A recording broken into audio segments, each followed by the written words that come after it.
What is up, boys? My name is Berate, and welcome to the laziest video I've ever made. Now, in this video, I'm going to be going over one thing you need to know with every agent in the game. These are going to be fast, very rapid-fire tips that you can immediately implement in your ranked games to elevate your gameplay and hopefully elevate that win rate. But without any further ado, let's get into it. All right, starting off here with Astra, the number one quick-fire tip that I say with Astra is using your suck to get people off of the spike. So, if the spike is planted and you know they're about to defuse it, all you have to do is do a suck, and they're sucked off the bomb and they stop defusing for a couple seconds, and then when they're on the bomb again, you can stun them, swing, and take your free kill. It's all just stall. Something you should know while playing Breach is you can actually use your aftershock to hide your flash. Sort of like that. The animation of the aftershock in the middle will hide the flash going off, and if they're not expecting it or they don't know the sound cue, it'll be really easy for them to get blind. Very common example of this is sometimes I'll see breaches using their aftershock to clear this corner right here, or I'll see them use the aftershock to clear this part right here. You can easily throw a blind there as well to blind them as well, and yeah, get your free kills. Next up is Brimstone, and my number one tip with Brimstone is a way that you can have impromptu molly lineups whenever you want. All you have to do is look in the sky and drop a smoke. Notice how there's a little circle that appears. All you have to do is drop the smoke where you want the molly to land. In this case, I want it for default plant. Put your crosshair right in the middle of the smoke. Fire off your molly, and it'll land right where the smoke lands every single time. You'll never need to learn another Brimstone lineup again because it will always land exactly there. One caveat, make sure there's no large buildings in the way that the molly can bounce off of, or any roofs that would otherwise obstruct it, because then this tip will not work. But if it's open sky, it's fair game. Next up is Chamber, and my number one tip with Chamber that you should know is you can turn any marshal into an operator. Allow me to explain. Say someone is peeking here, and you body shot them. Here's what you do. You body shot them, you pull out your headhunter, and you immediately just spam left click. The timer should look like this. Like that. Now, obviously, I shot 2 bullets there, but the first bullet will be accurate. What'll happen is the hit stun from them getting hit by the marshal will slow them down enough so that the pull-out time of the headhunter is just fast enough that they'll get clipped by it. 101 body shot from the marshal. As you can see, you get a 101 body shot from the marshal. And the headhunter is the same as the guardian, so that is 65 for a body shot. 101 plus 65 is well over their health. So with this tip, you can turn any eco round into your playground by turning any marshal into an operator. Next up is Clove, and my number one tip with Clove is you can cancel your ultimate's invulnerability early. Here's what I mean. So if I can get myself to die here, just like this. Hold up. I have to plant the spike. Before I do that, I just realized. If the spike is planted, you can use your ultimate. But if I die here with Clove, boom, and I use the res, notice how I can immediately cancel it. Now, this may not seem very useful on the surface, but in practice is very useful, because oftentimes what will happen is when a Clove ults, she'll just immediately run away, get ran down with people with their knives out, and then die. But what you want to do with Clove is the second that you see them pull out their knife to chase you, you cancel it, pull out your gun, and kill them. And they're not going to be able to react to you coming out of your ultimate, pulling out your gun fast enough for them to actually do anything about it. So you 90% of the time get a free kill. This usually doesn't work against multiple people, but against just one person, it works great. Next up is Cypher, and my tip with Cypher is during post plants, remember to put your camera on the bomb. This is very deceptive, and not a lot of people check for cameras when they are, you know, sort of sitting on top of the spike, because the camera is fully invisible even if you get close. Unless they are intentionally pre-firing it, they are not going to be able to see it. And at any point, instead of peeking to check if they're on the bomb or jump spotting or risking your life, you can just tap your camera and look at your minimap. You don't even have to look at the camera, you don't have to tag them or anything. All you have to do is just tap your camera and look at your minimap. If it sees anyone there, it'll show them. And if there's no one on the bomb, you'll know. Next up is Deadlock, and my number one tip for Deadlock is diagonal trips, just like this. Now, if a trip was placed straight and like in the sky like this, right, it wouldn't tag anyone. However, if any part of the trip collides with a character's head hitbox, the entire lane under it will be stunned. So a very good diagonal trip that I did steal from Boney, the Deadlock goat, goes a little something like this, I'm pretty sure. Now notice how if I walk under this, my head hitbox does hit the detection range of this. So this entire lane will get stunned, and also no one's going to be pre-firing this trip. My second honorable mention tip is to make sure you're placing trips in spots where they are forced to make noise, i.e. dropping out of hookah.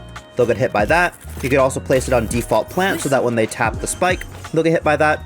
Either way, make sure you're placing your trips in A, spots that are difficult to reach, or B, spots where they're forced to make noise, like default plant or any drop. Next up is fade, and for fade, it's not really a tip, it's more a mistake that I see, is shift walking after you use fade's ultimate. Fade's ultimate is essentially a free rush button. You get to make as much noise as you want, you get to move as fast as you want, because they're deafened and they're not going to be able to hear where your footsteps are coming from.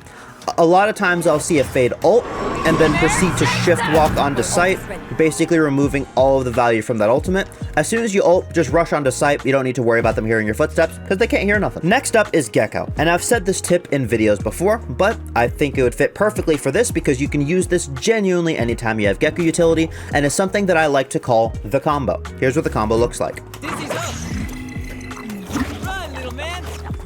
Sort of like that, or if you want to be a little bit more optimal with it, you can also do it the other way around by throwing your wingman first and then your flash.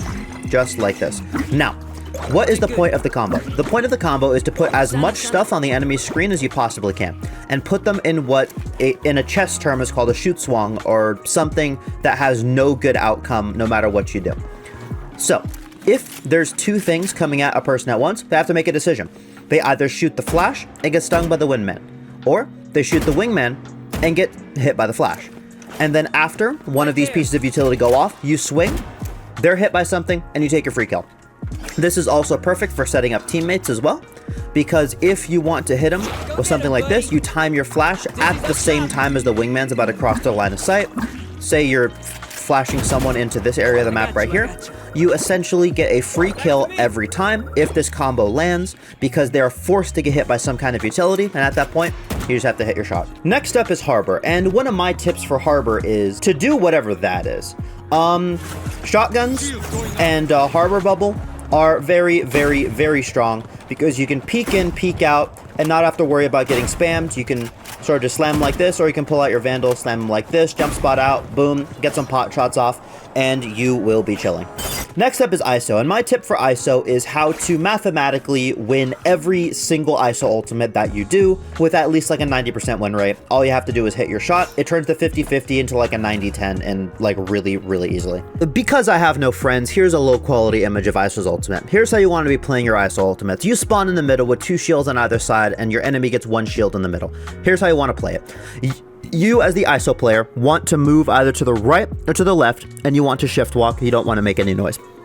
You're going to immediately clear the right side, because if you clear them on the right side, the shield will isolate you from the left side. However, when the shields drop and you're in the 1v1, if you don't see them on the right side, immediately place your crosshair on the left side around this area, and they will either be in the middle or right here. So you've essentially used process of elimination to figure out where the enemy is going to be swinging from, and you will have more information than them, and they're not going to be able to hear where you are regardless. Next up is Jet, and my tip with Jet is you can throw one-way smokes wherever you want. As long as you know roughly about where the smoke becomes a one-way, which is about right here, you want just their toes to be showing, or even just a little bit higher, like that. You want just the toes to be showing, however, you don't want it to be too high, because then they can just see you, and you don't want it to be too low, because then that's just a normal smoke. If you have it, so that's like this, just like that. You can create a one-way with Jet wherever you want, and your one-way is going to be a deterrent from swinging. So say you know that they're about to swing you here and you're low HP, you throw a one-way, and you can either hold it and get the advantage in the fight, or you can throw a one-way, deter them from swinging, and run away to safety and peek somewhere else. Next up is KO, and my tip for KO is don't use your knife for information, use your knife for the suppression. Your knife is very easy to fake out. If I know that a KO knife is coming, all I have to do is sit in the radius, let KO know that there's someone there, and run away. That is very, very, very unreliable information, and it is not supposed to be an information tool. It is, however, supposed to be a execution deterrent tool. Case in point, use your KO knife for the suppression aspect of it to get rid of their abilities. Do not just throw it out for information. throw it in tandem with information to deter them from actually doing anything. Next up is Killjoy, and my tip with Killjoy is mainly for post plants. And if you want to have a good post plant with Killjoy, the bomb's planted, you throw one molly on the bomb, and you keep one molly in your pocket. Reason being, because oftentimes, if you know that they're playing against a Killjoy and a post plant, what they're going to do is they're going to just spray on the bomb willy-nilly to try and get rid of that molly. And if both of your mollies get shot, then, well, you don't really have anything, and you have to play post plant yourself by swinging, jiggling, and eventually getting shot. So what you do is you keep one molly on the bomb, just in case they don't spam it, so you have that stall, and then you play in a spot where you can throw your second molly later on. Wow, I suck. You can throw your second molly later on, so that in case they do spam the first molly, you at least have one in your pocket to have. Next up is Neon. Now, my number one tip that you can immediately use for Neon is double sliding with the ultimate. It looks something like this. You slide, you pop your ultimate, and then you slide again. You slide, pop your ultimate, and then you slide again. However, you can also use this to change directions very quickly. So I'm sliding here, I pop the ultimate, and now I'm sliding at a diagonal. I messed it up. Do here, pop your ultimate, and now you slid at a backwards diagonal. On a wider open space, it looks like this. I've just fully redirected my momentum from going one direction to going the complete opposite direction. So it's boom, boom, like that. Double sliding with Neon is very powerful, and it is a good way to juke out your opponents without really knowing any bunny hop movement. Next up is Omen, and my tip for Omen is to time your teleport for when your smoke fades. So I'm gonna throw the smoke here as I speak. Now, when the smoke fades, due to a recent update, there's a large visual thing that happens, and there's a lot of noise when a smoke is about to fade. You can use this to your advantage by using that to mask the sound of your teleport.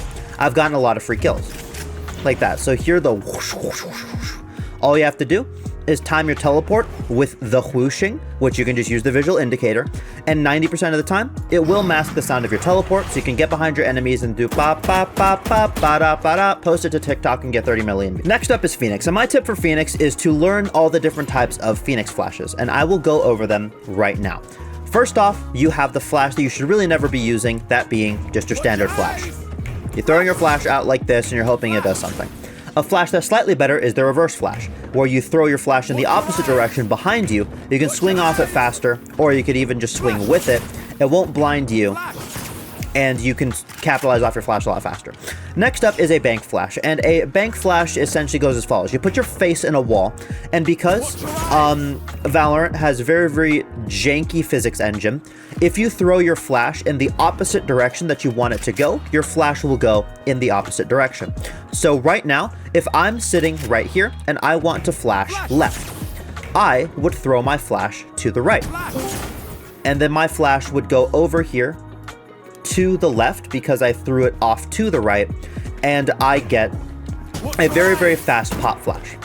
And then the final flash that I will do is what is known as the TikTok flash. This flash is very, very flashy, and it is not really to be used in anything other than clips. However, you jump out, you flash as you're jumping. This is very flashy, or you could also turn your back to it as well. Boom, like this. This is what is also known as a booty flash as well, because you're baiting them into looking at you because you're jumping out, and then they get full blind. Obviously, don't blind yourself like I just did, but then they will get full blind like that if you do it correctly, because they're baited into looking at you, and you, in theory, get a free kill. Next up is Raze, and my tip with Raze is you can actually animation cancel the ultimate. Here's what I mean. Notice how when I pull out the ultimate for the first time, it comes out in two segments. It goes ka-chunk and then ka-chunk. And then only after that second ka-chunk is when I can actually throw the ultimate. However, you can exploit this by ulting and immediately throwing a satchel. Notice how the second ka-chunk comes out. Notice how the second ka-chunk doesn't come out, and you can use your ultimate immediately. And you also have a satchel, there's a satchel jump, and you have the animation cancel. And in the context of a double satchel, here's what that would look like. You throw your first satchel, ult, animation cancel the second satchel, and you do it like that. Now, obviously, I'm not a Raze movement expert, so my satchels are not exactly the best. However, I do know the theory, and that's what you do. You ult, and then you immediately throw a satchel to cancel the animation, and then you can do whatever you want with your ultimate and get your, The Arena Flash does deafen your opponent for a split second, and you can use this for ninja diffuses. So say you're on the bomb right here, and you know your opponent's right here. You throw a flash and you immediately diffuse, and because of that second of deafening that the Reina's Blind gives, they're not going to be able to hear you actually get on the bomb. This has saved me multiple times in ranked games. Next up is Sage, and my number one tip with Sage is just the proper way to use the wall. So the way to use the wall in most cases, unless you're doing Grim Walls, which Grim Walls are fine, nothing wrong with it, but this is how you use your wall defensively, is you throw your wall like this, and then you wait for them to break the wall, and that's when you use your slows. You use your slows after they actually break your wall. Relatively straightforward. Sage is a very simple agent. Next up is Skye, and my tip with Skye is to throw your flashes in weird spots. So instead of just, you know, pop flashing like this around the corner, that's good, that's fine, you can flash like that. However, you can get a little bit more creative with your flashes. You can throw your flash out like this and then just not pop it for the fake flash, and then obviously unswing before the actual flash goes off. Or you can throw it sort of behind you like this, so that you can swing with it like that. Or you can throw it behind you and then pop it as you swing like this, so that it comes out with you. Or you can throw your flash at the ground like this and get that, and just sort of fake them out like that. Be more creative with your Skye flashes. Don't just throw them like this or like this. Get creative with it. There's a lot more you can do with this piece of utility. Next up is Sova, and my number one tip with Sova is dart first, then drone. Your dart you get for free, and your drone you want to save that as much as you can, because your drone can give you a lot of information very quickly. Use your dart early.